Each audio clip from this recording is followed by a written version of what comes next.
En fait, à la base, je voulais travailler dans l'environnement. Je me rappelle de dire ça ado, dans l'environnement. Et je m'imaginais plutôt, je sais pas, travailler dans une réserve naturelle ou être animateur nature, un truc comme ça. Et finalement, en découvrant l'agriculture, je me suis aussi figuré que la paysannerie, c'était quand même la principale manière d'aménager le paysage. C'était la principale, entre guillemets, d'interagir avec l'environnement.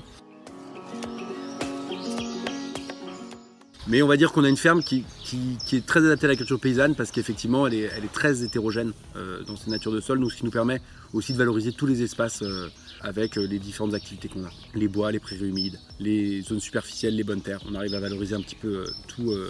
Si on faisait que des cultures, on serait bien embêté.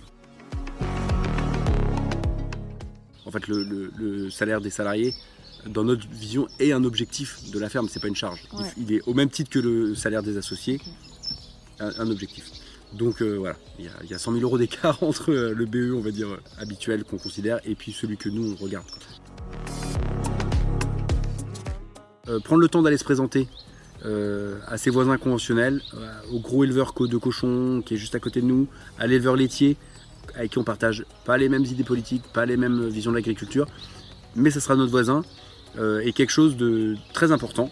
Un voisin en ville n'est pas du tout la même chose qu'un voisin à la campagne. En fait, on peut habiter 10 ans à côté de quelqu'un en ville sans avoir affaire à lui.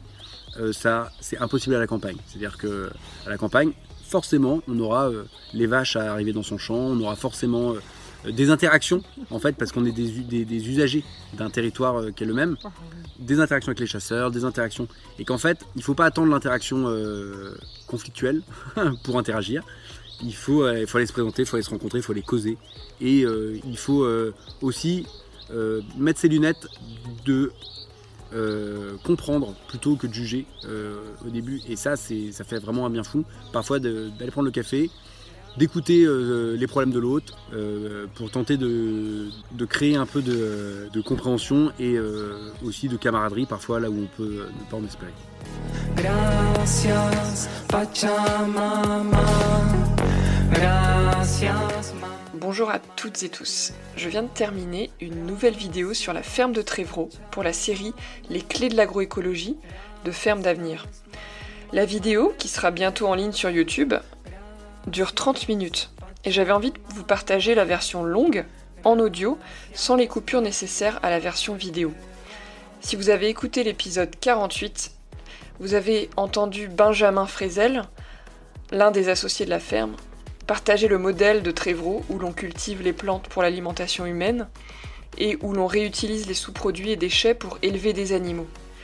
Nous avions dans cet épisode beaucoup parlé du fonctionnement du collectif. Ici, on va aborder chaque dimension de l'agroécologie à la ferme à travers l'outil de la fleur de l'agroécologie et vous allez voir, c'est vraiment passionnant. Je vous souhaite une belle écoute en compagnie de Benjamin.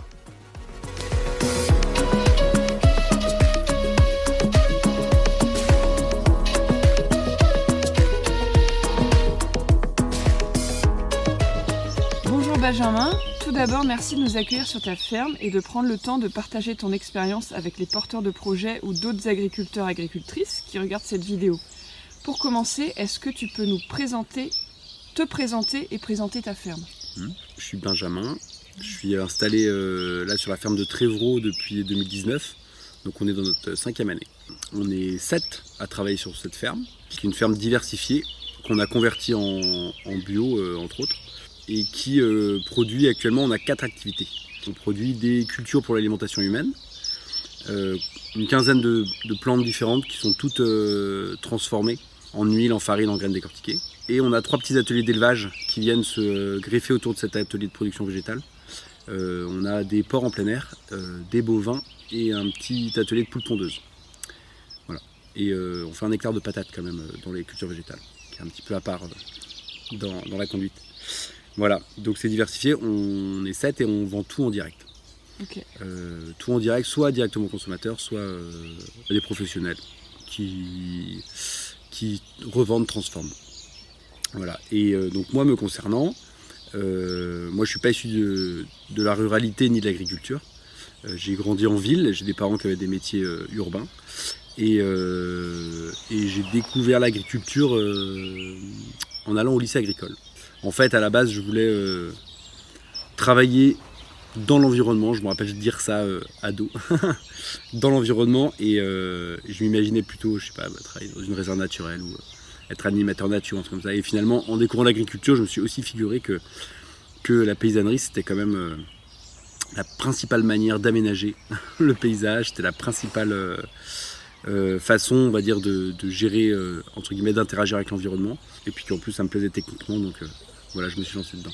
Donc j'ai un bac, à l'époque c'était STAV, maintenant ça s'appelle STAE, donc c'est un bac technique agricole, qui est très théorique, hein, et qui n'a pas beaucoup de formation en fait finalement pratique dedans, que j'ai complété après par un gros itinéraire en woofing et en stage dans pas mal de fermes, étant donné que je connaissais pas du tout le monde agricole, que j'avais pas du tout été initié, on va dire, j'ai passé un BTS AXE, donc analyse et conduite de système d'exploitation. C'est un BTS assez généraliste agricole. Donc ça, je l'ai fait en 1 an en formation pour adultes. Ce qui était très dynamisant parce qu'en fait, voilà, on était à une petite promo, tous et toutes sachant pourquoi on était là. Et donc du coup, ouais, c'était assez dynamique et stimulant. Voilà. Et après, j'ai évidemment recomplété ces différentes expériences avec d'autres expériences de salariat ou de woofing de nouveau. Voilà. Après mon BTS, j'ai pas mal approfondi l'agriculture collective. Donc ça a été une thématique assez régulière de mes choix de ferme où j'ai voulu travailler. Voilà. Ok. Est-ce que tu peux nous en dire un petit peu plus sur comment vous êtes installés? Enfin, tu disais tout à l'heure, vous êtes 7. Oui. Un peu plus le contexte d'installation. Oui. Très rapide le contexte d'installation. Ouais. Et puis après, qui travaille sur la ferme? Et toi, ton rôle plus spécifiquement sur la ferme. L'histoire du projet, quand même, c'est que aujourd'hui, on est 2 associés, finalement. Et on a 5 de nos collègues qui ont des statuts de salariés sur la ferme. Et en fait, cette situation, parce qu'avant de s'installer, effectivement, on avait mené un projet à plus nombreux. On était jusqu'à 8 à apporter un projet d'installation en collectif avec plutôt une perspective d'association. Et ça ne s'est pas fait pour plein de raisons, des bonnes raisons humaines, géographiques, temporelles. C'est très compliqué d'accorder les violons sur ces projets aussi importants. Et donc pour finir, on s'est installé à 2. Et à ce moment-là, on n'a pas voulu renoncer à l'idée de travailler avec des gens. On n'a pas voulu renoncer à l'idée de la complexité technique de notre projet qui nécessitait de la main-d'œuvre, parce qu'en fait, c'est de la paysannerie. On ne remplace pas dans notre modèle les humains par des machines. Ça ne marche pas bien. Et donc, en fait, on a fait le choix de dire bon, bah, c'est pas grave si on n'a pas trouvé de personnes assez folles pour se lancer avec nous dans le projet, ou en tout cas pas assez folles parce que ils se sont par ailleurs installés, donc en fait ils sont assez fous aussi, mais c'était juste que la compatibilité n'était pas là à ce moment-là. Ouais. Mais en tout cas on n'a pas réussi à concrétiser ça. Et ben en fait il y a plein de gens qui aspirent à mettre les mains dans la terre et à avoir des métiers en lien avec l'agriculture, et du coup en fait aujourd'hui on s'épanouit énormément dans le fait de travailler avec des gens qui sont super motivés, qui sont hyper impliqués dans l'aventure. Effectivement, on va pas se mentir, il y a un statut employeur salarié. Ça n'empêche pas de faire de la cogestion, ça n'empêche pas d'avoir, on va dire, du partage de charge mentale, du partage de stratégie, du partage de vision à moyen long terme. Et donc là, c'est ce qu'on construit actuellement, avec voilà cette réalité-là qui fait qu'il y a quand même un rapport qui est différent à la prise de risque, un rapport qui est différent à la responsabilité sociale, à la responsabilité économique. Voilà. On avance comme ça et c'est joyeux et constructif. Ça c'est sur, on va dire, la partie comment humainement on a créé le projet. Sur l'aspect plus foncier, quand on cherchait une ferme, on avait élaboré un petit cahier des charges qui était assez simple. Les lignes principales, c'était de trouver une ferme avec des terres groupées, avec des terres favorables quand même aux cultures, dans la mesure où c'était l'atelier principal, et de trouver une ferme où humainement on arriverait à faire la transition. On savait pertinemment que la ferme qu'on voulait construire, elle n'existait pas. Il faudrait, on va dire, se réapproprier un outil et puis le recalibrer pour notre usage à nous. Donc ça, on ne se faisait pas d'illusion. Par contre, l'enjeu finalement principal, c'est au-delà de trouver une ferme qui était compatible avec ce qu'on cherchait, c'est de trouver une ferme où on est des cédants, qui soient disposés à ce qu'on fasse ça. Parce que finalement, beaucoup de fermes qu'on a rencontrées, ils n'étaient pas disposés à ce qu'on arrête le lait, à ce qu'on arrête le cochon, à ce qu'on se lance dans un truc un peu fou. Et en plus qu'on ait un mode d'acquisition qui soit particulier. Donc il faut savoir que là, l'intégralité de la ferme, donc en gros les 80 hectares de terre, l'ensemble des bâtiments, la maison d'habitation et les 10-15 hectares de bois qu'on a sont en propriété de Terre de Liens. Okay. Donc c'est la foncière Terre de Liens qui a acquis l'ensemble de la ferme. Voilà. Et donc du coup, ici, on a trouvé la ferme, elle cochait à peu près toutes ces cases-là. Terre de Liens s'est porté acquéreur sur notre sollicitation. Et la transition s'est faite entre, on va dire, on a fait la visite en juin 2017 pour une installation en janvier 2019. Okay. Voilà. Et donc du coup, c'était une ferme laitière. Ouais. Il y avait 80 vaches, il y avait un robot de traite, il y avait une personne qui travaillait sur la ferme.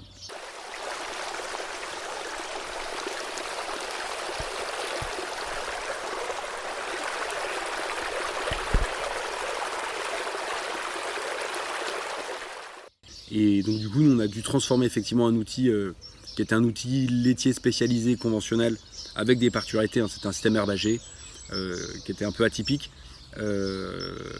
très fonctionnel, avec des outils très fonctionnels pour la production laitière. On a dû le modifier, ça a été, on va dire, la grosse activité de nos premiers mois, nos premières années, de déjà, on va dire, démanteler l'outil de production laitière pour on va dire, le reconfigurer dans nos besoins.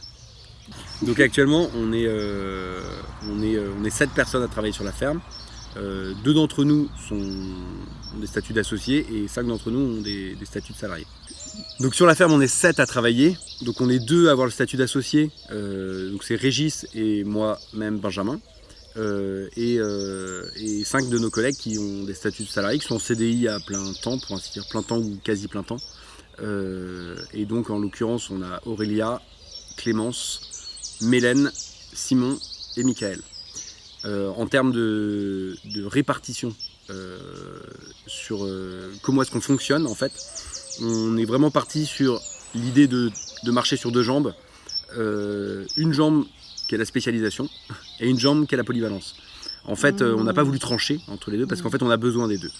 Et c'est-à-dire qu'en fait, on a besoin que chacun et chacune puisse devenir bon, devenir spécialiste, devenir aussi d'avoir son précaré dans le champ des décisions, dans le champ des petites initiatives du quotidien. On a besoin d'avoir des charges mentales qui soient concentrées sur certaines missions, parce que déjà qu'au sein de chaque mission, on a beaucoup de diversité. Donc en fait, la spécialisation pour nous est une nécessité, et la polyvalence est aussi une nécessité dans la mesure où on a un système qui est très diversifié.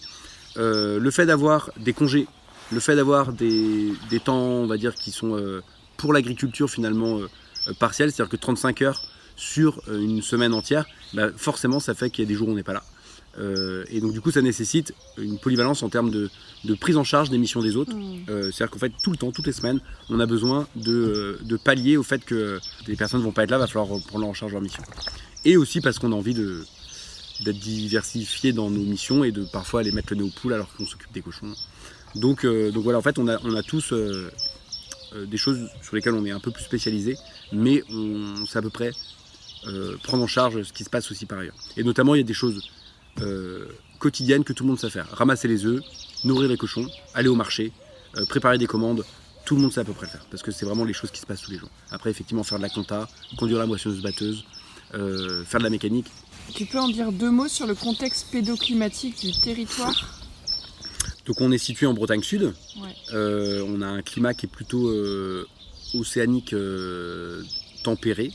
On a des étés qui étaient jusque-là pas trop chauds et des hivers qui étaient pas trop rudes. Il se trouve que le climat change, hein, et ça, même à l'échelle de notre carrière, de notre jeune carrière, on le voit. D'avoir des années qui sont toutes exceptionnelles. Donc au niveau pluviométrie, on est nous ici sur un secteur qui est très très variable. C'est-à-dire qu'en fait on est sur un système avec du relief. Et donc nous ici, très localement, on a la chance d'avoir un petit voisin qui nous fait des enregistrements météo précis, notamment la pluviométrie depuis plusieurs dizaines d'années. Donc voilà, on sait exactement où on en est. On a à peu près 800 mm d'eau par an, mais avec des variables qui sont très importantes. Voilà. Et sur le sol, on a la particularité d'être sur une ferme qui a un peu de relief. et donc une très grande hétérogénéité de qualité de terre. En fait, ça va de terres très superficielles, très caillouteuses sur les hauteurs de la ferme, ou même qui sont des prairies, on va dire, permanentes, parce qu'on ne peut pas mettre une charrue dedans, à des terres très humides dans les bas-fonds, le long de la rivière. Et entre les deux, on a du très bon, du bon. On n'a pas de très bon, on a très peu de très bon, mais on a du bon avec de la profondeur de sol. Et donc toute la roche mère, c'est du schiste ici. Donc voilà ce qui donne notamment des variations de sol même au sein des parcelles qui sont très, très hétérogènes. Voilà. Mais on va dire qu'on a une ferme qui est très adaptée à la culture paysanne parce qu'effectivement elle est très hétérogène dans ses natures de sol, donc ce qui nous permet aussi de valoriser tous les espaces avec les différentes activités qu'on a. Les bois, les prairies humides, les zones superficielles, les bonnes terres. On arrive à valoriser un petit peu tout. Si on faisait que des cultures, on serait bien embêté. Donc la ferme est située sur la commune de Serrans. Serrans qui est sur un massif qui s'appelle les Landes de Pigneux, Landes de Lanvaux, et qui est situé, on va dire, à mi-chemin entre Vannes, qui est dans le fond du golfe du Morbihan, et Plouermel, qui est une ville de centre-est Morbihan. Si tu devais présenter la philosophie générale de ta ferme en une phrase, comment la décrirais-tu ? Il faut réfléchir longtemps. Non, en une phrase, la philosophie générale de la ferme de Trévreau, c'est l'idée de construire un système agricole force de proposition, techniquement et socialement, en se faisant plaisir. Construisant un modèle, on va dire, humain plaisant. Okay. Voilà. Pour mieux appréhender la complexité de l'agroécologie, Ferme d'Avenir a développé l'outil visuel La Fleur de l'agroécologie, qui va être utilisé pour présenter ta ferme d'un point de vue économique, social et environnemental. Pour commencer sur le volet économique, est-ce que tu peux me dire quels sont vos résultats ? Oui. En termes économiques ? En termes économiques, ouais. Principalement en termes de viabilité notamment. Ouais. Alors, pour présenter dans les grandes lignes la réalité économique de la ferme, donc on a 5 ans d'existence, donc c'est des résultats qui ne sont pas, on va dire, des résultats de rythme de croisière. On fait un chiffre d'affaires d'environ 550 000 euros. Là, c'est l'année dernière. Et cette année, on devrait être un peu au-dessus. On fait un EBE là de 110 000 euros, mais auquel, en fait, pour bien comparer, il faudrait rajouter les 100 000 euros de salaire. Si on voulait comparer, on va dire, le résultat social. Parce qu'en fait, le revenu des associés est après le BE, est dans le BE, alors que le revenu des salariés est passé en charge dans la comptabilité traditionnelle. En fait, le salaire des salariés, dans notre vision, est un objectif de la ferme, c'est pas une charge. Ouais. Il est au même titre que le salaire des associés, un objectif. Donc voilà, il y a 100 000 euros d'écart entre le BE, on va dire, habituel qu'on considère, et puis celui que nous, on regarde, quoi. Voilà. Aujourd'hui, la ferme, on peut dire qu'elle tourne économiquement, c'est-à-dire on fait face à nos annuités. Alors on a des grosses annuités dans la mesure où on a beaucoup investi sur tous nos ateliers. Là, on a des annuités autour de 80-90 000 euros par an sur les différentes années. Parce qu'en fait, on a beaucoup investi sur l'ergonomie, sur le fait d'avoir des ateliers qui soient efficaces. Le salariat, il y est pour beaucoup en fait dans la ferme, c'est-à-dire que nous, on ne peut pas compenser des ateliers faiblement investis par une grosse charge de travail. En fait, il faut qu'en 35 heures, on réussisse à être productif. Donc ça nécessite d'avoir des ateliers qui soient efficaces, efficients en termes de... Alors il ne faut pas faire n'importe quoi, il ne faut pas investir pour juste se rassurer et se dire qu'on investit. Mais en tout cas, on a cette nécessité-là de rendre le temps de travail efficient. Voilà, et aujourd'hui, on peut dire qu'on fait face aux crises, parce qu'en fait c'est l'enjeu principal aujourd'hui des filières. On fait face aux crises, bon an mal an, on les sent quand même passer, mais on arrive à s'y adapter parce qu'effectivement on a un système de production qui est très diversifié, et on a aussi un système de commercialisation qui est très diversifié et qu'on maîtrise, c'est-à-dire qu'en fait on ne vend absolument rien en filière longue. Longtemps les filières longues bio étaient bienveillante et rentable entre guillemets pour les paysans. Aujourd'hui, là, depuis quelques temps, on est rentré dans une crise qui est assez sévère. On se rend compte que le capitalisme traite de la même façon le paysan conventionnel que le paysan bio, que si pendant 10 ans ou 20 ans ça s'était bien passé, c'est essentiellement parce qu'on avait des acteurs qui étaient bienveillants et qu'on avait des acteurs des filières qui étaient bienveillants et un contexte de demande qui était très favorable, mais c'était conjoncturel, c'était pas structurel. Et donc nous, nous on arrive, on le sent, c'est-à-dire qu'on sent que dans les tendances de consommation, il y a des inversions fortes qui se font d'une année à l'autre. Et voilà, et nous on arrive à y faire face, d'une part parce qu'on commercialise sur des territoires qui sont différents et du coup on arrive à jongler un peu entre la variation des demandes, d'une part, et d'autre part, le fait qu'on soit diversifié en termes de type de débouchés, et c'est pareil, si les restaurateurs y peinent un peu, en fait on arrive à aller au marché, donc voilà, donc en fait globalement on a réussi à faire face, mais le contexte est, faut se le dire, pas facile du tout. Voilà. Et en plus dans un contexte d'inflation, où en fait quand on fixe des prix, quand on s'installe, et en fait il faut pas se reposer sur ses lauriers et les recalculer régulièrement pour pas augmenter inconsidérément en se disant ah, c'est la folie, il faut augmenter, et sans pour autant se laisser endormir. Et quelquefois malgré qu'on soit autonome, on est dépendant de plein de fournisseurs, d'emballage, d'énergie. Et en fait, ça, il faut quand même rester connecté à ces éléments-là, parce que notre rentabilité, c'est une rentabilité agricole quand même, elle reste faible, c'est des petites marges qu'on fait, et ces petites marges, elles sont vite grignotées par des charges qui augmentent vite, quoi. Donc tu as parlé d'autonomie, votre viabilité est permise aussi par votre autonomie. Est-ce que tu peux m'en parler un petit peu de l'autonomie de la ferme ? Alors nous, l'autonomie, on la voit avant tout en termes décisionnels, en termes politiques, en termes de souveraineté. On la voit pas en termes techniques. On va dire l'autarcie n'est pas du tout une aspiration chez nous. Et en fait, on est extrêmement dépendant de beaucoup d'acteurs autour de nous.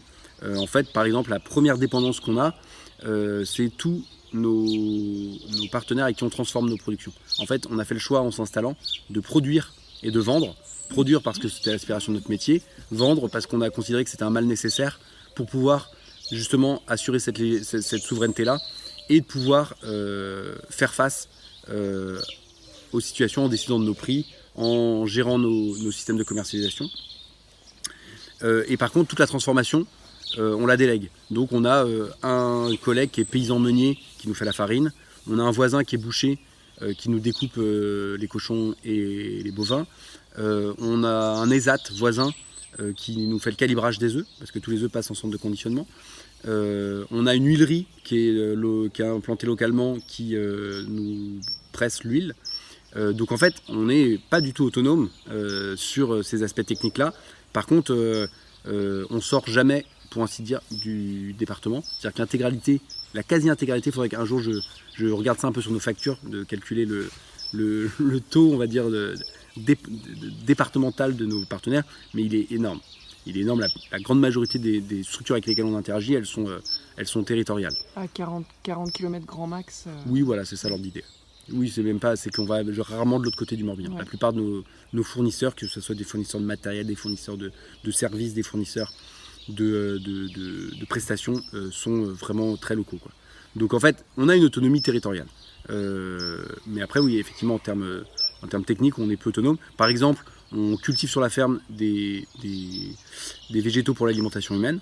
Et en fait, on a fait le choix. Donc tous les cochons, on en parlera après sans doute, ils consomment des sous-produits et des déchets. Pour les poules, on distribue encore à nos poules des végétaux qui ont été cultivés. C'est pas un objectif à terme, mais pour l'instant c'est encore le cas. Et là, par exemple, on a fait le choix, nous, de privilégier pour la ferme les productions qui sont liées à l'alimentation humaine. Et on achète encore du triticale et du maïs à un voisin qui est céréalier bio et qui est notre voisin immédiat, qui nous fournit la base alimentaire pour nos poules. Et ça nous va tout à fait. Ça reste quelque chose d'autonome. Ouais, donc votre autonomie, elle est aussi bien au niveau de la ferme avec des liens entre ateliers qui sont très forts. Peut-être tu peux en parler un tout petit peu de ça. Et dans le territoire. Donc tu as commencé par l'autonomie. T'as commencé par parler de la non-autonomie de la ferme qui va sûrement, qui va évoluer un petit peu, mais vous serez toujours en partenariat avec des partenaires du territoire. Et donc au niveau de la ferme, est-ce que tu peux parler des liens entre ateliers ? Oui. Alors, c'est la base en fait c'est la réflexion de base qu'a construit les modalités techniques aujourd'hui de la ferme. En fait, on est parti de deux postulats qui étaient assez forts dans notre lecture des enjeux autour de l'agriculture. Le premier, c'est que il y a une remise en cause des conditions d'élevage et des raisons pour lesquelles on élève des animaux aujourd'hui qui est très très forte, qui est en partie pertinente. Pour d'autres considérations, nous on s'y associe pas du tout. Mais en tout cas, effectivement, à notre sens, il y a quelque chose il y a une modification de la proposition de l'agriculture à faire concernant l'élevage, la place et le rôle de l'élevage dans l'agriculture. Ça, c'était une première chose qui nous tenait à cœur. Et la deuxième chose qui nous tenait à cœur, c'était quelque chose autour de la gestion des ressources. Et notamment, une ressource principale en agriculture, c'est le foncier. En fait, pour prendre une considération très large, il y a peu de terres émergées sur la terre. Et dans ces terres émergées, il y a très peu de terres arables. Et on est beaucoup. Et en fait, aujourd'hui, effectivement, une des grosses critiques qui est faite à l'élevage, c'est de dire que de produire des végétaux pour nourrir des animaux, c'est pas efficace parce qu'il va falloir, alors, suivant les théories qu'on a, il faut 12 protéines ou tant d'énergie végétale pour produire tant de protéines animales végétales, c'est pas efficace. Il faut pas manger d'animaux, il faut manger des végétaux. Alors certes, effectivement, cultiver du maïs et du blé sur des terres arables pour nourrir des porcs, notamment faire de la viande, parce que le calcul pour le lait et les œufs est sans doute très différent dans la mesure où c'est des sous-produits animaux et où du coup on a un rendement globalement qui n'est pas le même. Donc ça se discuterait pour moi un peu plus. Par contre, effectivement, de produire de la viande à partir de végétaux qu'on a cultivés sur des terres qui pouvaient produire des végétaux pour nourrir les humains, effectivement, il y a quelque chose de l'ordre du gâchis dans cette dynamique-là. Et en fait, nous, une des réactions qu'on a eues à cette idée-là, c'est certes, il faut 12 protéines végétales pour faire une protéine de bœuf, mais en fait, la question n'est pas de savoir combien de protéines végétales il faut pour... Enfin, c'est pas la vraie question. La vraie question, c'est d'où viennent ces protéines végétales. Et que si c'est des protéines végétales qui sont disponibles de manière inéluctable et que nous, on ne peut pas consommer à la base et que la vache nous transforme une protéine végétale en une protéine animale que nous, on peut consommer, dans ce cas-là, il y a un intérêt nutritionnel et agroécologique qui est énorme. Et donc, en fait, on ne peut pas avoir la même considération pour de la viande qui est produite en zone pastorale, en moyenne montagne, où on ne pourra rien faire d'autre que faire pousser de l'herbe et produire de la viande, que effectivement de produire de la viande sur 12 mètres de limon avec du maïs et du triticale. Effectivement, ça n'a absolument rien à voir. C'est pas du tout la même dynamique, c'est pas le même rendement, c'est pas la même efficacité agricole, technique, écologique. Et donc concrètement sur la ferme, notre philosophie c'est de dire on a 60 hectares cultivables. Notre objectif est de mettre en culture un maximum de cette surface-là pour produire des végétaux destinés à l'alimentation humaine. Et donc du coup aujourd'hui, voilà ce que je disais, on produit une quinzaine de plantes pour faire de la farine. On fait 5 farines différentes, de l'huile, 3 huiles différentes, du colza, du chanvre, de la cameline. On produit du sarrasin décortiqué, de la lentille verte et des pommes de terre, 1 hectare de pommes de terre. Et nos 3 élevages, ils sont venus se dimensionner et s'articuler autour de cette production de végétaux pour en fait valoriser des ressources dont on dispose sur la ferme et qui ne sont pas consommables par des humains. La première ressource qui n'est pas consommable par des humains, sur un système comme le nôtre, en fait, tout simplement, c'est l'herbe. Parce qu'en fait, sur une ferme de 80 hectares comme la nôtre, déjà, on a une quinzaine d'hectares de surface qu'on ne peut pas cultiver parce qu'elles sont trop superficielles, trop humides, inconformes pour les cultiver. Et donc, du coup, on y fait pousser de l'herbe. Et cette herbe-là est destinée, évidemment, à nos bovins. La deuxième surface d'herbe dont on dispose, c'est les prairies temporaires. En fait, dans notre rotation, qui dure à peu près 10 ans, on va introduire 3-4 ans de prairies. Alors, c'est pas une prairie qui est semée pour produire des fourrages pour les animaux, c'est une prairie qui est implantée au service de la rotation. Parce que c'est un moyen aujourd'hui de restructurer le sol, de remonter le taux de matière organique, de se débarrasser de certaines mauvaises herbes. Et donc, le sous-produit, c'est l'herbe, mais l'objectif initial, c'est de nourrir la rotation. Et donc, du coup, ça nous fait aussi 10-15 hectares de prairies où inéluctablement on va produire de l'herbe. Et donc le premier sous-produit c'est l'herbe de la ferme, et donc on a un troupeau d'une 30aine de bovins qui consomment cette herbe-là, qui sont élevés en plein air intégral et qui ne mangent rien d'autre que de l'herbe de la ferme, produite sur ces surfaces-là. Voilà, ça c'est le premier sous-produit. Le deuxième sous-produit, c'est tous les déchets qui sont issus de la transformation de nos végétaux pour l'alimentation humaine. Ça commence en fait à la sortie de la moissonneuse-batteuse, où on va trier, nettoyer notre récolte et on va en fait sortir de la récolte des graines d'adventice, des petites graines avortées, des grosses graines qui passent dans le trieur, qui vont déjà faire une fraction en fait de nos récoltes qui n'est pas propre à l'alimentation humaine. Et ensuite, dans les différentes phases de transformation, eh ben, on a le son de la farine, le tourteau de l'huile, les lentilles cassées, tout ça qui sont des déchets de l'alimentation, enfin de nos végétaux pour l'alimentation humaine. Et en plus, on a aussi des cultures ratées. C'est que parfois, on moissonne une culture et on se rend compte que ça ne va pas du tout le faire parce que problème sanitaire, on a un champignon qui s'est développé sur la culture, c'est beaucoup trop sale, on n'arrivera jamais à le trier. Et dans ce cas-là, pouf, là les cochons, c'est pour ça qu'on a mis en place un élevage de cochons, viennent consommer tous ces fractions de notre production de végétaux pour l'alimentation humaine qui finalement sont impropres.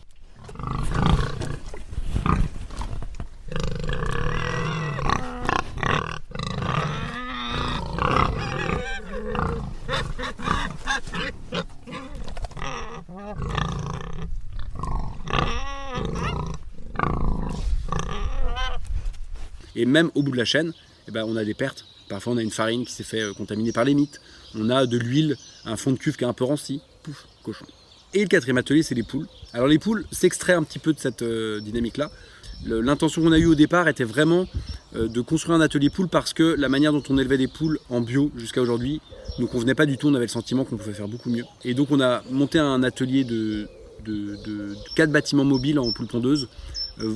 Pour le coup, c'est très expérimental. Et là, l'objectif de cet atelier, c'est d'innover, d'expérimenter un mode d'élevage de poules pondeuses alternatif, notamment basé sur le prélèvement d'une partie de leur alimentation par elle-même sur un parcours riche en protéines.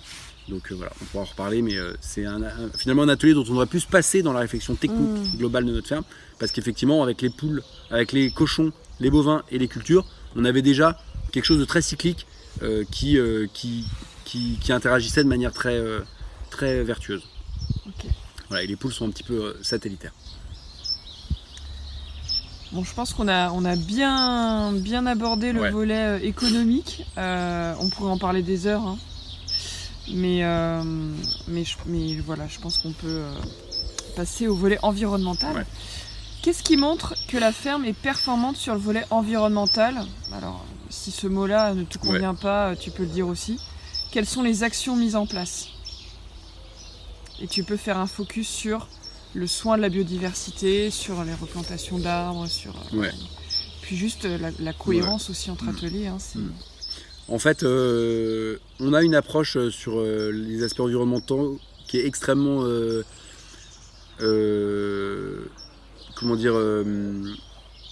qui est très paysanne. C'est-à-dire qu'on a de la contemplation pour la biodive, on a de la contemplation pour la nature, mais on reste des producteurs. Et dans notre relation à notre ferme, c'est ça qui prime. C'est-à-dire qu'on en tire parti. Après, effectivement, on a une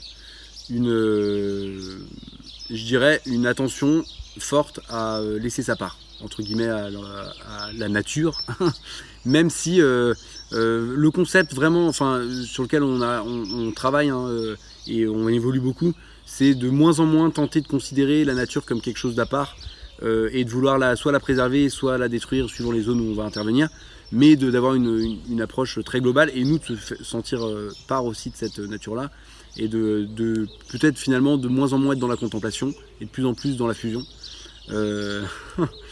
Et du coup, comment ça se traduit ?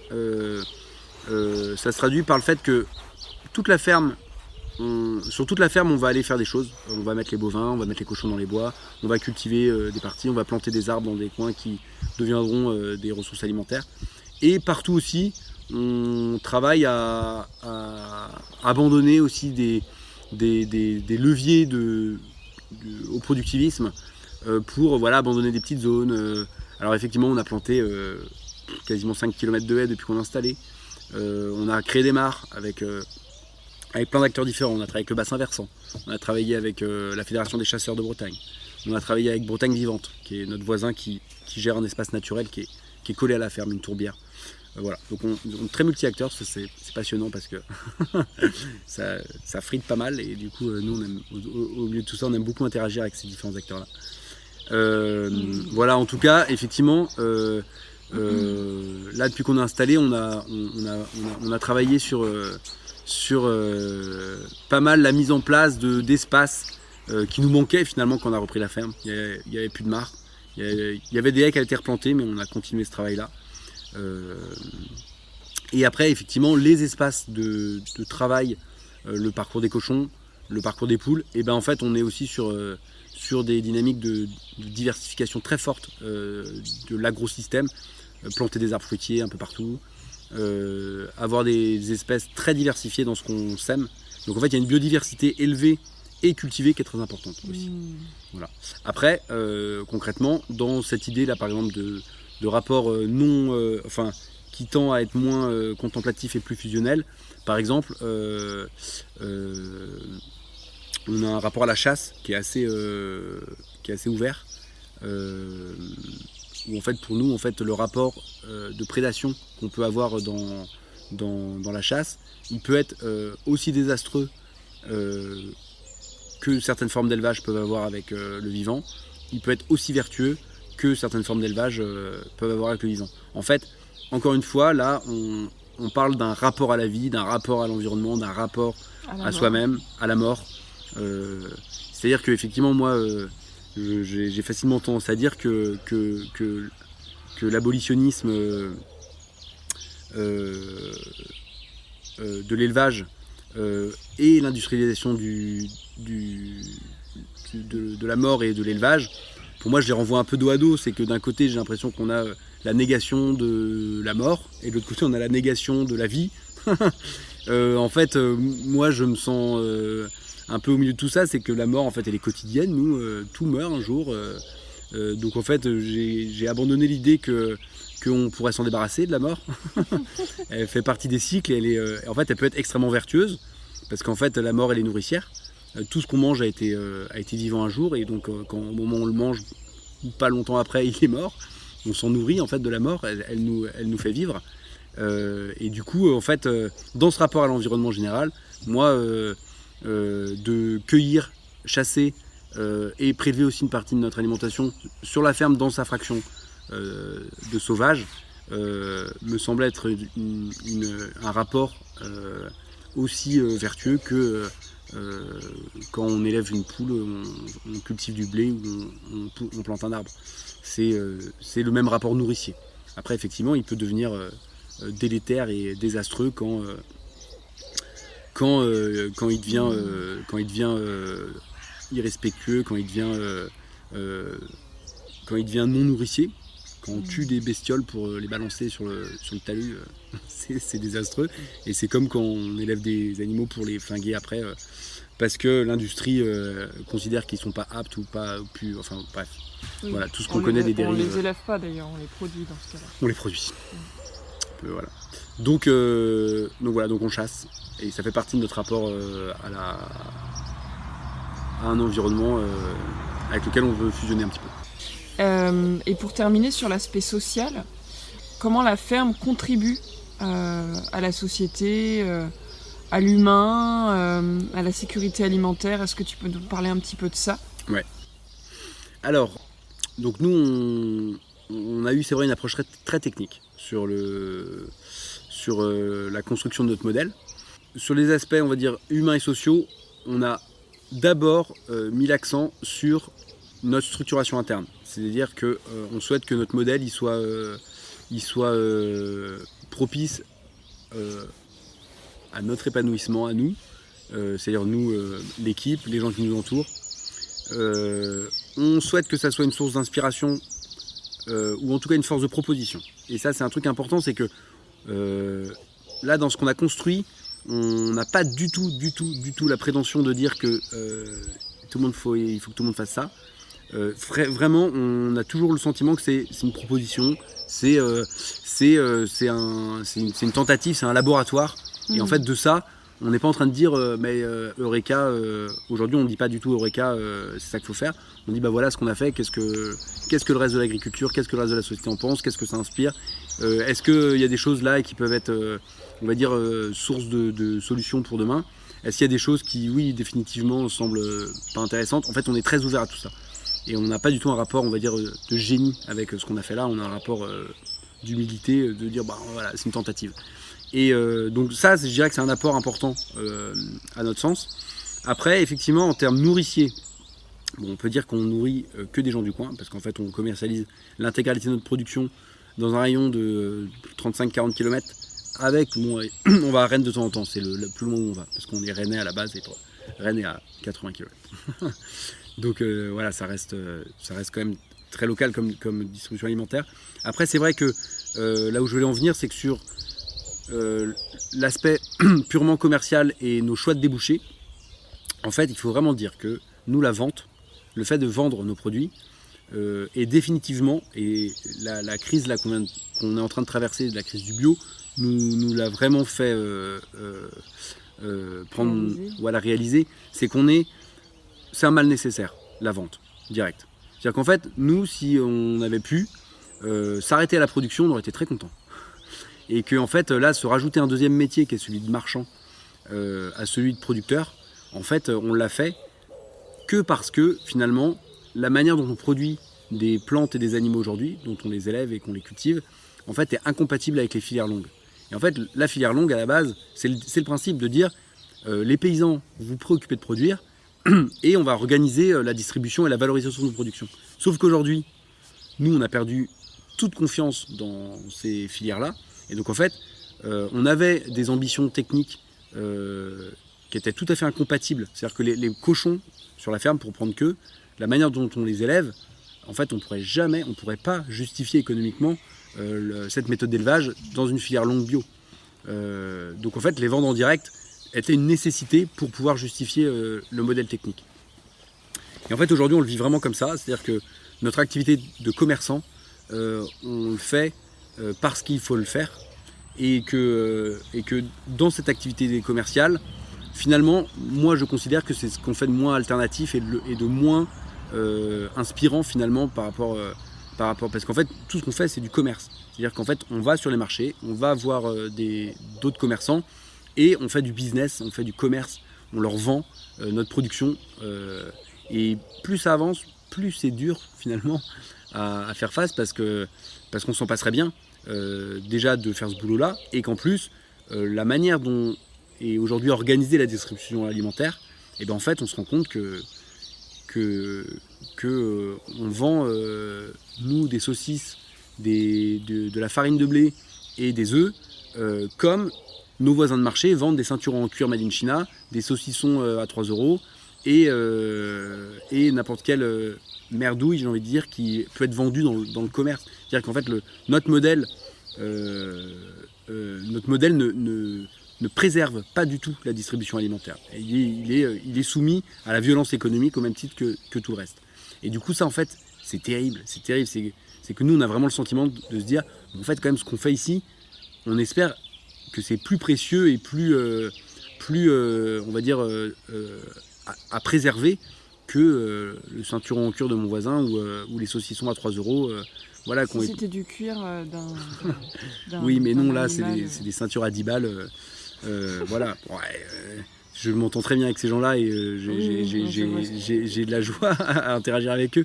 Mais toujours est-il qu'en termes économiques, il me semble que c'est foncièrement dangereux de mettre sur le même plan une production nourricière paysanne locale et d'ailleurs toute la production alimentaire d'ailleurs, qu'elle soit traitée comme n'importe quel bien marchand, en fait est quelque chose de définitivement dangereux et mortifère, je trouve. Donc en fait aujourd'hui vraiment ce que je veux dire par là, c'est que notre activité de distribution alimentaire et de commerce, on s'en passerait bien et que si la société pouvait s'organiser différemment pour nous rétribuer dans notre boulot de production et s'occuper de la distribution de notre production, et ben en fait on serait très content. Et en fait on est aujourd'hui extrêmement attentif et sensible à ce qui est en train de se discuter, parce que pour l'instant on est au stade des discussions autour des idées de sécurité sociale de l'alimentation. Moi, c'est un des rares sujets qui m'inspire aujourd'hui quand on parle de distribution des produits alimentaires. Parce qu'en fait, là, aujourd'hui, nous, on participe à plein de choses. On participe alors, j'allais dire à des AMAP. Et finalement, les AMAP sont un peu, je dirais, le seul débouché qu'on peut avoir aujourd'hui. Alors, sachant qu'il est très discret, parce qu'elles sont un petit peu, quand même, résumées à une petite fraction de la distribution alimentaire. Et ça n'a pas eu l'essor qu'on aurait imaginé avoir. Mais finalement, les AMAP sont les seuls lieux de distribution où on a essayé de faire un pas de côté complet par rapport à vraiment à la distribution libérale des biens alimentaires. Où en fait la MAP est le seul endroit où finalement on n'a pas tout à fait le choix de ce qu'on mange, on n'a pas tout à fait, on va dire, on a renoncé à une partie de notre liberté de consommateur en faveur de la stabilité et de la souveraineté des modèles économiques des producteurs. Et ça, je trouve ça inspirant, mais effectivement, dans notre société ultralibérale, c'est quelque chose qui n'a pas fructifié, parce qu'on est tous drogués à notre liberté absolue d'acheter ce qu'on veut et manger ce qu'on veut quand on veut. Voilà, donc pour dire que voilà, sur les aspects sociaux, effectivement, moi je considère que notre système de distribution reste un mal nécessaire et finalement quelque chose qu'on fait un peu de manière mécanique en reprenant les codes de ce qui se fait et de ce qu'on sait qui marche en termes de communication, de commerce. Et c'est dommage. Mais là-dessus, on manquera d'imaginaire, nous, à notre échelle, pour faire avancer les choses. Est-ce que tu peux juste nous dire encore quelques mots sur comment la ferme contribue à la dynamique du territoire ? Bien sûr. Comment vous êtes connecté au territoire ? Ouais. Alors, on est très connecté au territoire. D'une part parce qu'en fait, ce que je disais tout à l'heure, on travaille quasiment uniquement avec des entreprises qui sont à moins de 40 km de chez nous. Et que en fait, effectivement, on a un tissu d'interaction qui est très très riche localement. On commercialise l'intégralité de notre production localement. Donc déjà, dans ce sens-là, on n'est pas hors sol. Et ensuite, effectivement, alors on pourrait parler quand même de la création d'emplois, qui est quand même pas rien, même si nous c'est moins un Graal que ça peut être dans d'autres imaginaires politiques. Mais bon, on peut quand même se réjouir là sur une ferme où il y avait une personne qui travaillait avant, là d'être 7 aujourd'hui. Voilà. On participe quand même très fortement à des dynamiques de formation et d'émergence, de désir d'agriculture. C'est-à-dire qu'on accueille beaucoup de stagiaires, beaucoup de woofers, on accueille beaucoup de classes de visite pour partager ce qu'on fait, montrer ce qu'on fait, se faire confronter sur ce qu'on fait. Voilà. Et aussi, on a commencé l'année dernière à faire des événements à la ferme. Donc tous les premiers vendredis des mois de l'été, juin, juillet, août, septembre, on organise une petite fête à la ferme avec restauration, visite de la ferme, voilà, avec le soutien d'une association qui s'appelle les Amis de Trévreau, qui est un peu une association maison, on va pas se mentir, qui nous soutient là-dedans, voilà, dans l'organisation de ces événements-là. Merci Benjamin. On peut voir apparaître la fleur de ta ferme à l'écran et se rendre compte de l'ensemble des défis agroécologiques auxquels ta ferme répond. Où verrais-tu des marges de progression ? Est-ce que tu as des pistes d'évolution de tes pratiques ? Voilà, quelques marges de progression que vous avez sur la ferme. Alors, sur les élevages, on est assez clairvoyant finalement de là où on veut aller. Et on est en train de le mettre en place. Tout c'est pas abouti, il y a plein de choses encore, les poules notamment, il y a encore beaucoup de choses à faire. Sur les poules, on aimerait vraiment avancer sur l'aspect alimentaire, vraiment avancer aussi sur l'aspect reproduction. On continue d'acheter des poulettes prêtes à pondre et demain on aimerait vraiment à terme maîtriser notre production comme on le fait avec des vaches ou des cochons. Ça serait vraiment une aspiration, mais je veux dire, là on sait où on va et on y travaille. Et sur les cultures, c'est vrai que c'est quand même une production qui est beaucoup plus qui contraint beaucoup plus à l'humilité, parce qu'en fait on est sur des cycles très longs et sur une maîtrise beaucoup moins importante des facteurs. C'est-à-dire que la météo, notamment le climat, il influe énormément sur les cultures, plus que sur nos élevages. Les élevages, on arrive à compenser un peu les éléments climatiques. Sur les cultures, on en est 100% dépendant. Et c'est vrai que sur les cultures, le sol est quelque chose de très complexe et très fascinant. Et donc, c'est vrai que là, sur ce travail autour des pratiques culturelles, autour de la valorisation des cultures qu'on a, en fait, est quelque chose sur lequel effectivement il y a sans doute beaucoup de chemin à parcourir encore pour effectivement sortir du travail intensif du sol, sortir progressivement de la fertilisation, en tout cas de la concevoir différemment de l'approche actuelle. Donc là-dessus, effectivement, il y a sans doute encore du chemin à parcourir en termes aussi de compréhension de ce qui se passe vraiment dans les sols. Voilà. Mais ça, c'est quelque chose qui est assez vertigineux. Voilà. Merci pour cette humilité. Et pour finir, est-ce que tu as un conseil à donner aux porteurs de projets qui vont s'installer ou à un autre agriculteur qui se questionne sur sa transition ?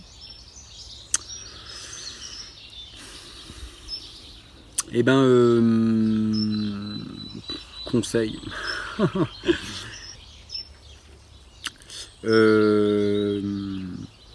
Alors, conseil aux porteurs de projet, il y en a plein, et puis il y a plein de choses issues de l'expérience, et puis après, ça va varier beaucoup, mais en tout cas, quelque chose, je pense, qui a du sens, c'est de quand même faire la tentative du lien au territoire, pas que la fraction alternative du territoire, et aussi la fraction, on va dire, historique.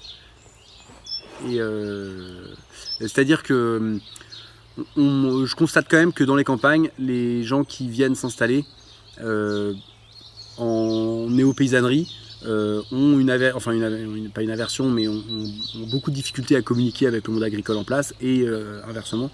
Et en fait, je pense qu'il faut un petit peu réussir à défragmenter ces liens-là, et qu'en fait, tout simplement, prendre le temps d'aller se présenter à ses voisins conventionnels, au gros éleveur de cochons qui est juste à côté de nous, à l'éleveur laitier avec qui on partage pas les mêmes idées politiques, pas les mêmes visions de l'agriculture, mais ce sera notre voisin, est quelque chose de très important.